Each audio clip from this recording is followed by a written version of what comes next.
Gaskiya ni ma abin ya burge ni sosai. Kaman kar na tafi. Amma bayan kwana biyu na tafi insha Allah zan da. Saboda ina son zaman garin. Amin.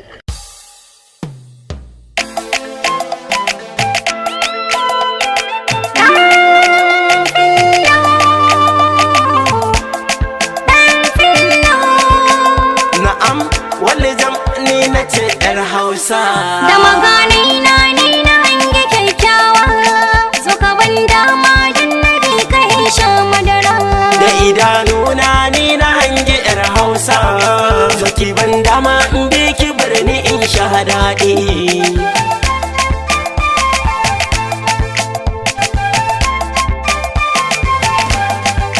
Na kira dan fillo zan so mu je ni kiwo, soyayya da ni da kai ko mun wuce kiwo. Sadan Allah ni da kai a yau ba zillo, na kira a gare ka ta ka bankin dirmo.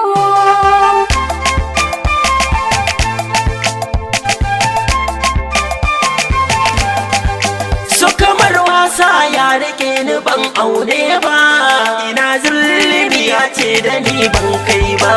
Soyayya ga yar Hausa ga dan fillo, zan biki gidan ku har in kai musu madara. Da magani na ni na hange kyakkyawa, zo ki ban dama in biki bar ni in sha daɗi.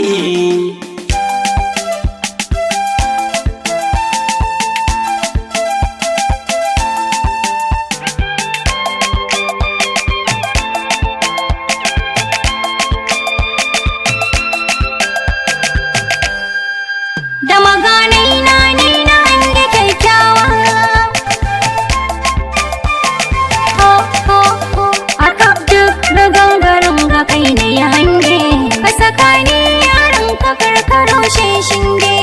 Kaunar ka na sa a zuciya na dage, a birni ba irin ka ni na duba.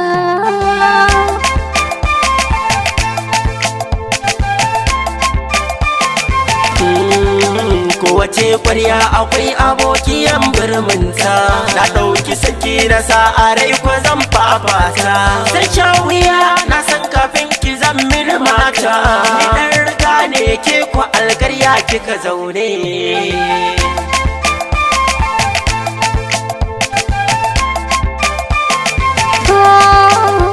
Kai ne na gani kuma kai ne hange, Araba ni da ke sai an daddage, a zuci na saka cikin wani kogo. ba za mu rabe ba da yar Hausa ɗan filla muna ƙaunar juna. Da magani na ni na hange kyakkyawa, zo ka ban dama don na bi ka in sha madara. Da